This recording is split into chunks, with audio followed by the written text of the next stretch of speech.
सती अनुसुया की कहानी। एक बार महर्षि नारद भगवान शंकर, विष्णु और ब्रह्मा जी से मिलने स्वर्गलोक गए, किंतु तीनों में से किसी से उनकी भेंट नहीं हो पाई।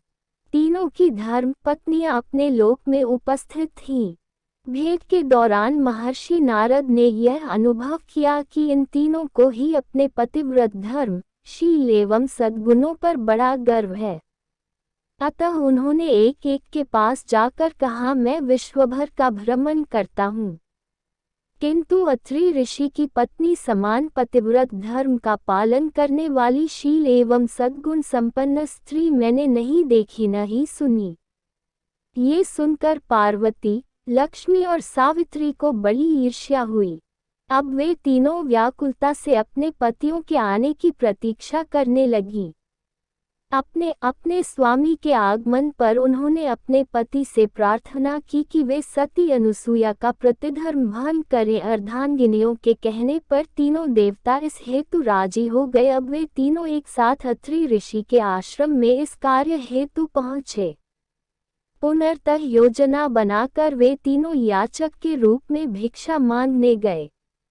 जब अनुसुया भिक्षा देने आई तो अतिथि सेवा में तत्पर अनुसुया ने कहा, आप लोग गंगा स्नान करके आइए, तब तक मैं भोजन तैयार करती हूँ।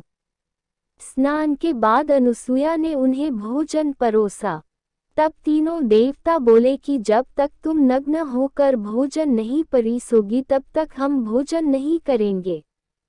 अब पतिव्रत धर्म का पालन करने के कारण उसे देवताओं का छल कपट ज्ञात हो गया। फिर वे तीनों को बिठाकर अपने पति अत्रि ऋषि के पास गई और उनके चरण धोकर जल ले आई। उस जल को उन्होंने देवताओं पर छिड़क दिया। जल के प्रभाव से तीनों देवता दूध मुहे बच्चे बनकर बाल क्रीड़ाएं करने लगे।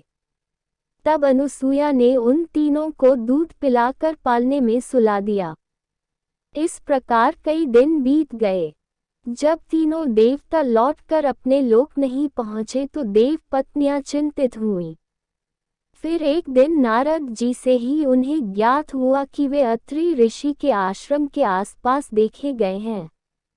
अब तीनों देव पलियां अपने पति के विषय में सती अनुसुया से पूछने लगी। तब अनुसुया ने पालने की ओर संकेत किया और कहा, पहचान लो। तीनों ही किसी भी प्रकार अपने पति को नहीं पहचान पाई तो हाथ जोड़कर अनुसुया जी प्रार्थना करने लगी, हे देवी, हमें अपने अपने पति अलग अलग प्रदान कीजिए। देवी अनुसुया बोली, इन्होंने मेरा दूध पिया है, अतः ये मेरे बच्चे हुए। अब इन्हें किसी न किसी रूप में मेरे पास ही रहना होगा। इस पर तीनों देवताओं के संयुक्त प्रयास से एक देवी तेज प्रकट हुआ जिसके 3 सिर और 6 भुजाएं थीं।